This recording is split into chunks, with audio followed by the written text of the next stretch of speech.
What do you think are what do you think are the most, I'll put it in two questions, like the most self-sabotaging thing you see your daters do, and then what is well, let's start with that. Like, so if we swing into dating, like what's the Mhm. self-sabotage? I know, as an example, I know like I said, I self-sabotage because I don't put myself in those situations. I don't want to be Yeah. single. I think I have a lot to bring to a relationship. And it's hard because you got to overcome the fear. You've got to overcome the endless opportunities. If you're going to be on an app, Yeah. you've got to overcome the fear to talk to someone in person, whether it's at the grocery store, at a bar, or at an event, or whatever that is. But where do you see, from your experience with your clients over the years, what are the really top self-sabotaging efforts people do? Yeah. I mean, I would say kind of like the chasing the feeling to some degree, because it becomes a self-fulfilling prophecy for some of my clients where like they know the person isn't a good fit on some level, but they're chasing that feeling. And so when it doesn't work out, it kind of is like, Mm, well, I kind of figure this, wouldn't.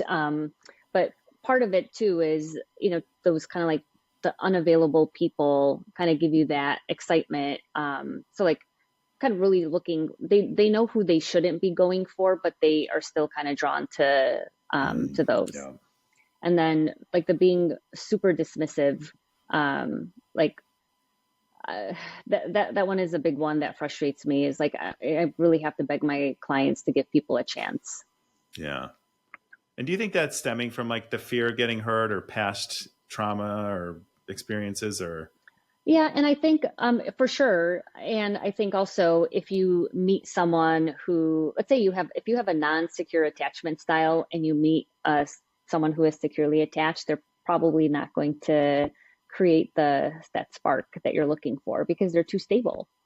Like part of the high of, let's say, like if you're, a non-secure attachment is the maybe like inconsistency of someone texting you or reaching out. But a securely attached person is going to consistently reach out or like let you know, kind of like what you said. They're gonna, someone's gonna tell you like, hey, I'm interested, or if someone is interested in you, you're gonna know. There really shouldn't be any guesswork around that. At least like for someone to be, there shouldn't be any guesswork that someone is interested in getting to know you better. I'm not saying you're going to know that the relationship is like a relationship is actually going to manifest or anything like that. I'm not saying that, but there really should be no guesswork that someone is interested in wanting to get to know you better. And that's I not the way we 100%. date. But that's not the way we No, I date. 100% agree with you. So we'll spin it positive.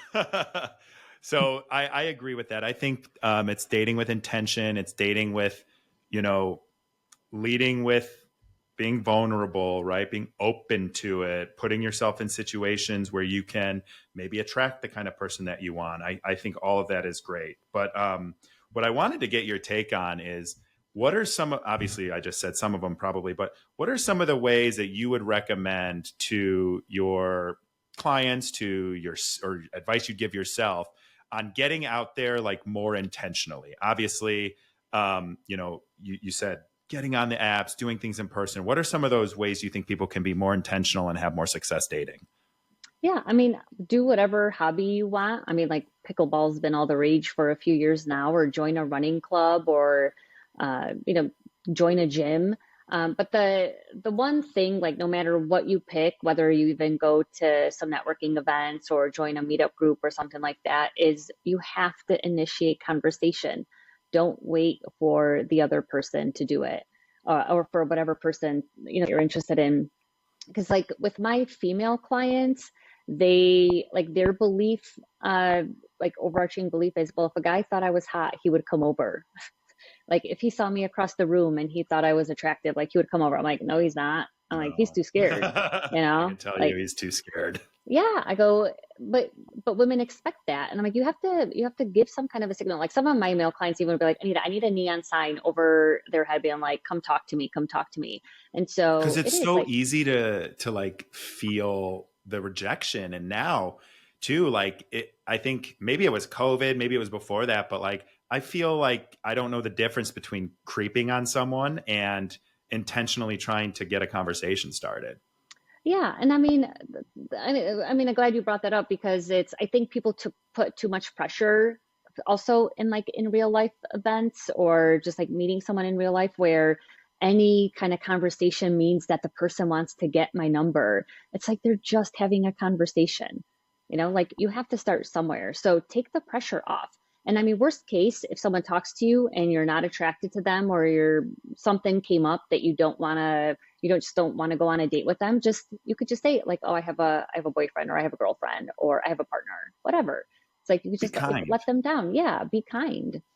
And sometimes even like I like using humor. I mean, I was out with a friend a few weeks ago and I don't know, I mean, I'm older than you, but like there were I've been known to be the oldest person at the bar sometimes. And so I feel like I am. So and so we were in Old Town and I'm like, oh my God, we're literally in a bar with like 20 you, somethings. I was going to And say then you went to Old Town. You went, I call that's the demo. Like I yeah. don't go there because they've all seen Love is Blind and Oh it's just going yeah, to be I could understand. 20, But 25 to 27-year-olds. yeah, I mean, but I was just, my friend and I were walking around and I just decided to go to a guy and I'm just like, how old are you?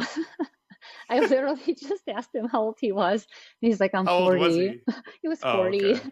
And then I got to know his friend group and I'm like, okay, I'm not the oldest. I'm the second oldest here. Because one of his buddies was like older than me. But he actually made a comment to me. He's like, I can't believe you came up to me. He's like, that was so cool. Like nobody ever comes up to me. And I did it in such a funny way because I was just like, I'm just checking to see if I'm the oldest person here.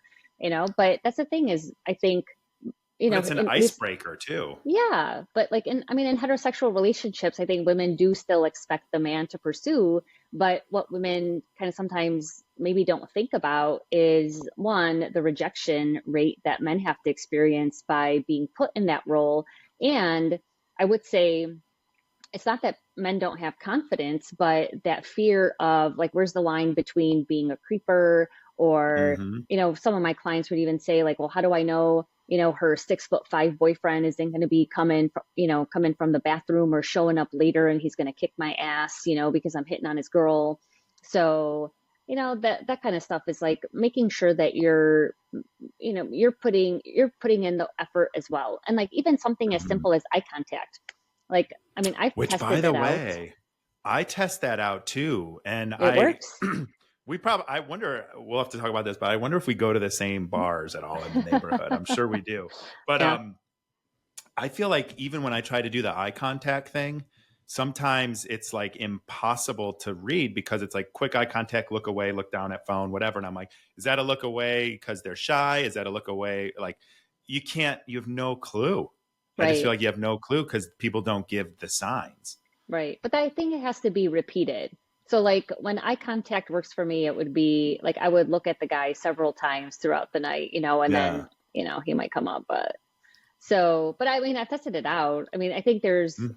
don't quote me on this because I can't remember, but there's just like so many different ways to flirt. It's like 200 something plus ways of Oh my flirting. gosh. It's a ridiculous number. So, but using that to your advantage, or again, just like no pressure, like not everybody is an extrovert. Not everybody could talk to a stranger. And so it's sometimes like taking the pressure off, or sometimes I might have to work with a client, like, how can you practice talking to strangers in completely, non-romantic situations, like strike up a conversation with your Starbucks barista, or just talk to, I mean, we kind of were joking about the post office earlier, but like strike up a conversation at the post office, be able to just, Everyone's equally frustrated about something if they're at the post office. yeah, So you yeah, gotta just, base. yeah. Or like where, and this was probably like also maybe a little bit in the pandemic, but like I would tell clients like where, if appropriate, but like where, maybe like a t-shirt of your favorite band, or like a school that you went to. Like my brother-in-law got me this Cubs shirt or Cubs hat that has the ASU like logo Oh, on the nice. side. Yeah. I get People are like, "Are you a Sun Devil?" all the time, because like, so I'm like, "Yeah, well, how did you know?" And it's just something like a conversation starter, or like pay attention, right? Like, how can Hmm. you, um, like, you're at a bar and someone orders a drink and it's like, oh, what's in that drink? Or like, hey, is anyone sitting here? Oh, do you come here? And not the, do you come here often? Kind of cheesy line, but well, in this like, neighborhood, we know where people go often. So it's like, I've yeah. seen you here before on a Thursday. Yeah. I mean, but also it's like you can, you could kind of tell, I mean, you'll be able to tell is like someone open to conversation or not, but take the pressure off, just have a conversation, and then if appropriate, then, if you're both single, whatever, it seems like interest, then you can kind of ask for a date or say, hey, I'd like to get to know you better or whatever. Thank you for listening to this clip from the full episode of Eyes Wide Open. Please like and subscribe for daily clips and new episodes that drop every Tuesday. I appreciate you.